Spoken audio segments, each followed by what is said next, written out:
అంత పవిత్ర క్షేత్రమైన తిరుమలలో ఈరోజు ఆ తిరుమల క్షేత్ర పాలకుడైనటువంటి ఆంజనేయ స్వామి విగ్రహం చోరీకి గురైంది. ఈ ప్రస్తుత కూటమి ప్రభుత్వంలో మహిళలకి రక్షణ లేదు, చిన్నపిల్లలకి రక్షణ లేదు, రైతులకి బీమా లేదు, ఉద్యోగులకి బీమా లేదు, చదువుకునే పిల్లలకి ఫీ రీయింబర్స్మెంట్లు లేవు, ఆరోగ్య వ్యవస్థ బాలేదు. వీటన్నిటితో పాటు ఈ రోజున దేవుడికి కూడా కూటమి పాలనలో రక్షణ కరువైంది. మనందరం కూడా ఎన్నోసార్లు అలిపిరి మెట్ల మార్గం గుండా స్వామివారి దర్శనం చేసుకుని ఉంటాం కాలినడకన వెళ్లి. ఆ టైంలో మనకి ఆంజనేయ స్వామి విగ్రహం కనబడుతుంది. అక్కడ దండం పెట్టుకుని ఇంకా మన నడక దారి ముందుకి ధైర్యంగా కొనసాగిస్తూ ఉంటారు భక్తులందరూ కూడా. అలా ఎంతో నమ్మకమైనటువంటి 60 ఏళ్ల చరిత్ర కలిగినటువంటి ఆ పురాతన విగ్రహం ఈ రోజున కూటమి ప్రభుత్వ పాలనలో గౌరవ టీటీడీ చైర్మన్ బిఆర్ నాయుడు గారు చైర్మన్ గా ఉన్న సమయంలో ఈ రోజు తిరుమల క్షేత్ర పాలకుడి విగ్రహం ఆ క్షేత్రంలోనే చోరీకి గురైంది. క్షేత్ర పాలకుడు అంటే మీ అందరికి తెలిసే ఉంటుందిగా, ఆ క్షేత్రాన్ని రక్షిస్తూ ఉంటాడనమాట. ఆయనకే ఈ రోజు రక్షణ లేదు. ఈ బిఆర్ నాయుడు గారు ఏ ముహూర్తాన చైర్మన్ పదవి తీసుకున్నారో గాని టీటీడీది, అప్పటి నుంచి టీటీడీ మొత్తం మనం ఇంతకు ముందు కని విని ఎరుగని ఎన్నో వింతలు, విడ్డూరాలు, అరాచకాలు, అన్యాయాలు అన్ని మనం కొండపైన చూస్తూ ఉన్నాం. ముందుగా ఎన్ని గోవులు చనిపోయాయో మనందరికీ తెలుసు. ఇదే ఒక పెద్ద అశుభం అసలు మనకి. ఎన్ని గోవులు చనిపోయాయండి ఆయన చైర్మన్ గా ఉన్న టైంలో.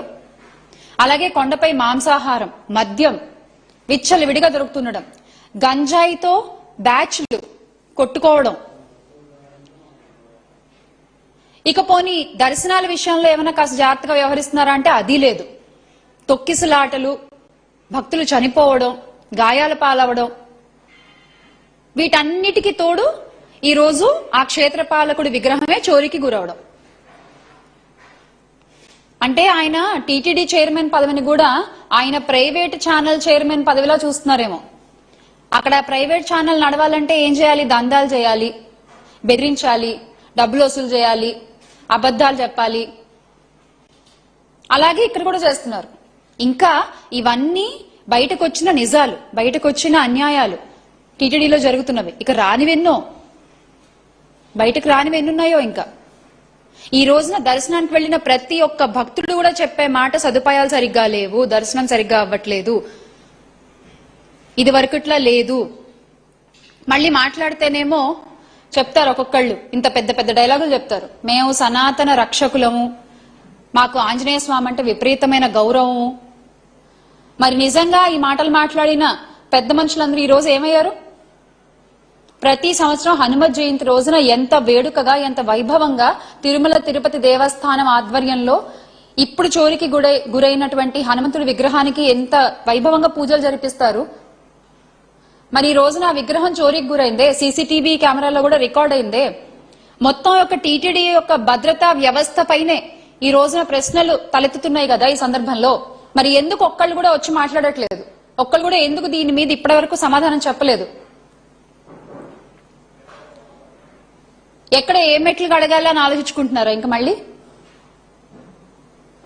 వేషాలకి మాత్రమే పరిమితం అయిపోయి, మాటలకి మాత్రమే పరిమితం అయిపోయి చేతులకి దూరంగా జరిగిపోతుంది ప్రస్తుత కూటమి ప్రభుత్వం. దాన్ని ప్రజలు ఖచ్చితంగా గమనిస్తూనే ఉన్నారు. గత ప్రభుత్వంలో వైఎస్ జగన్మోహన్ రెడ్డి గారు ముఖ్యమంత్రిగా ఉన్నప్పుడు ఇదే టీటీడీ ఆధ్వర్యంలో ఎన్ని గుళ్లు కట్టించారు, హైందవ వ్యవస్థకి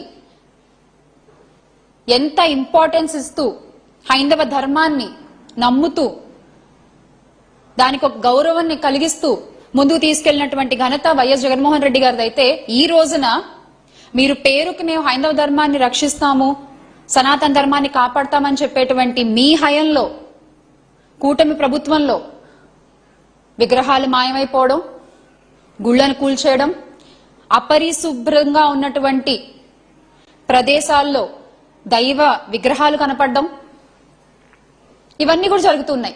నిజంగా ఈ రోజున టీటీడీ మాజీ చైర్మన్ మా భూమన కరుణాకర్ రెడ్డి గారు అడిగినట్టు ప్రస్తుత టీటీడీ చైర్మన్ బిఆర్ నాయుడు గారు వెంటనే ఈ తప్పులన్నిటికీ కూడా బాధ్యత వహిస్తూ రాజీనామా చేయాలి. ఎందుకంటే ఒకటి కాదు, రెండు కాదు, మీరు వచ్చిన దగ్గర నుంచి అబద్దాలు, లడ్డూలో కల్తీ జరిగిందని ఏ రోజైతే మీరు మొదలు పెట్టారో ఆ రోజు నుంచి వరుసగా అన్ని మీ తప్పులే కనబడుతున్నాయి. దేవస్థానాల విషయంలో పరకామణి కేసు కావచ్చు, లడ్డూ కల్తీ కావచ్చు, ఇందాక మనం చెప్పుకున్నట్టు గోవులు చనిపోవడం కావచ్చు, భక్తులు ఇబ్బందులు గురవడం కావచ్చు, భక్తులు ప్రాణాలు కోల్పోవడం అనేది టీటీడీ చరిత్రలో ఎప్పుడన్నా విన్నామా అసలు మనం? పైన కొండపైన దర్శనానికి వెళ్లి చనిపోవడం అంటే అది మీ లోపం కాదా? ఈ రోజు ఆంజనేయ స్వామి విగ్రహ చోరీ.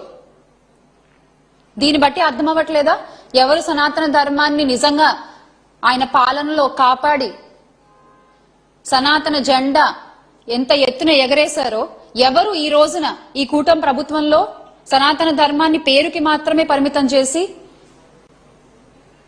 ఎవరు ఆ సనాతన ధర్మాన్ని కింద పడేస్తున్నారు అనేది చూసే ప్రజలకి ఖచ్చితంగా అర్థమవుతోంది.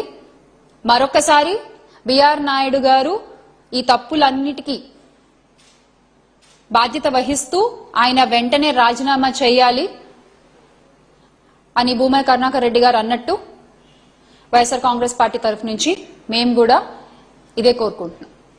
సనాతన ధర్మాన్ని మాటలతో కాదు చేతలతో కాపాడుకుందాం.